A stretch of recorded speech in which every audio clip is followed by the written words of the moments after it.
90 days VAO exam preparation day 8 old question paper analysis. ಇವತ್ತು ಹಳೆಯ ಪ್ರಶ್ನೆ ಪತ್ರಿಕೆಗಳನ್ನ ಬಿಡಿಸೋಣ ಅಂತ ತೊಗೊಂಡಿದ್ದೀನಿ.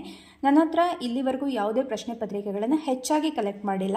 ಇರೋದ್ರಲ್ಲಿ ಇದೊಂದು ಪೇಪರ್ ಸಿಕ್ತು. ಇದು ಕೂಡ ಕಡ್ಡಾಯ ಕನ್ನಡ ಪತ್ರಿಕೆ. ಇದು KEದ ಅಥವಾ KPSCದ ಅನ್ನೋದ್ರ ಬಗ್ಗೆನೂ ನಾಲೆಜ್ ಇಲ್ಲ, ಆದರೂ ಇರಲಿ ಅಂತ ಈ ಪೇಪರ್ ತೊಗೊಂಡಿದ್ದೀನಿ. ಏನೇನು ಪಾಯಿಂಟ್ಸ್ಗಳಿವೆ ಅಂತ ನೋಡೋಣ ಅಂತ. ಇದರಲ್ಲಿ ಮೊದಲನೇ ಕ್ವಶನ್ನು, ಈ ಕೆಳಗಿನ ಪದಗಳಲ್ಲಿ ಯಾವುದು ಸಜಾತಿಯ ಒತ್ತಕ್ಷರವಾಗಿದೆ ಅನ್ನೋ ಪ್ರಶ್ನೆ ಇದೆ. ಈ ಪ್ರಶ್ನೆಗೆ ನಾವು ಉತ್ತರ ಹುಡುಕೋ ಮುಂಚೆ ನಮಗೆ ಈ ಒತ್ತಕ್ಷರಗಳ ಬಗ್ಗೆ ಮಾಹಿತಿ ಇರಬೇಕು. ಕನ್ನಡ ಗ್ರಾಮರಲ್ಲಿ ಒತ್ತಕ್ಷರಗಳು ಅನ್ನೋ ಪಾಯಿಂಟ್ ಬರುತ್ತೆ. ಅದನ್ನು ನಾವು ಒತ್ತಕ್ಷರಗಳು ಮತ್ತು ಸಂಯುಕ್ತಾಕ್ಷರಗಳು ಅಂತ ಎರಡು ರೀತಿಯಲ್ಲಿ ಕರಿತೀವಿ. ಸಂಯುಕ್ತಾಕ್ಷರಗಳು ಅಂತಂದರೆ ಎರಡಕ್ಕಿಂತ ಹೆಚ್ಚು ವ್ಯಂಜನಗಳು ಸ್ವರದ ಜೊತೆ ಸೇರಿ ಆಗುವ ಅಕ್ಷರಗಳನ್ನು ಸಂಯುಕ್ತಾಕ್ಷರಗಳು ಅಥವಾ ಒತ್ತಕ್ಷರಗಳು ಅಂತ ಕರಿತೀವಿ. ಈ ಸಂಯುಕ್ತಾಕ್ಷರಗಳಲ್ಲಿ ಎರಡು ವಿಧ: ಸಜಾತಿಯ ಸಂಯುಕ್ತಾಕ್ಷರ ಮತ್ತು ವಿಜಾತಿಯ ಸಂಯುಕ್ತಾಕ್ಷರ. ಸಜಾತಿಯ ಸಂಯುಕ್ತಾಕ್ಷರ ಅಂದರೆ ಒಂದೇ ಜಾತಿಯ ವ್ಯಂಜನಗಳು ಒತ್ತಕ್ಷರವಾಗಿ ಬಂದರೆ ಅದನ್ನು ಸಜಾತಿಯ ಸಂಯುಕ್ತಾಕ್ಷರ ಅಂತ ಕರಿತೀವಿ. ಇದನ್ನು ದ್ವಿತ್ವ ಅಂತ ಕೂಡ ಕರಿತೀವಿ. ಹಾಗೆಯೇ ವಿಜಾತಿಯ ಸಂಯುಕ್ತಾಕ್ಷರ ಅಂದರೆ ಬೇರೆ ಬೇರೆ ಜಾತಿಯ ವ್ಯಂಜನಗಳು ಒತ್ತಕ್ಷರವಾಗಿ ಬಂದರೆ ಅದನ್ನು ವಿಜಾತಿಯ ಸಂಯುಕ್ತಾಕ್ಷರ ಅಂತ ಕರಿತೀವಿ. ಹಾಗಿದ್ರೆ ಇಲ್ಲಿ 4 ಆಪ್ಷನ್ಸ್ಗಳಿವೆ.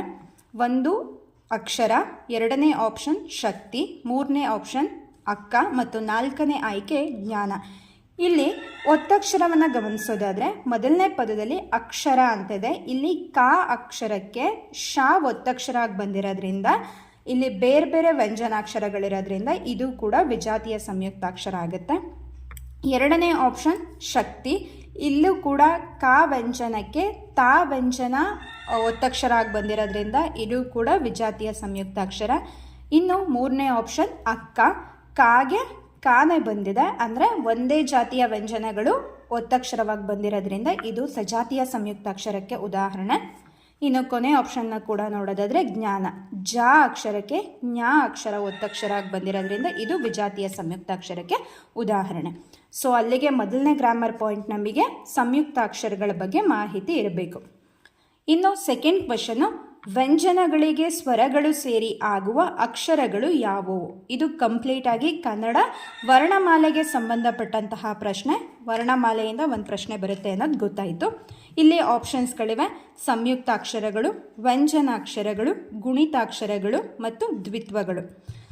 ಮೊದಲನೇ ಆಪ್ಷನ್ನು ಸಂಯುಕ್ತಾಕ್ಷರ. ಈ ಹಿಂದಿನ ಕ್ವಶನಲ್ಲೇ ನೋಡಿದ್ದೀವಿ ಸಂಯುಕ್ತಾಕ್ಷರ ಅಂದರೆ ಏನು, ಅದರಲ್ಲಿ ಎಷ್ಟು ವಿಧ, ಹೇಗೆ ಕಂಡುಹಿಡಿಯೋದು ಅಂತ. ಹಾಗಾಗಿ ಇದು ಉತ್ತರ ಆಗೋದಕ್ಕೆ ಸಾಧ್ಯನೇ ಇಲ್ಲ. ಇನ್ನು 2ನೇ ಪ್ರಶ್ನೆ, ವ್ಯಂಜನಾಕ್ಷರ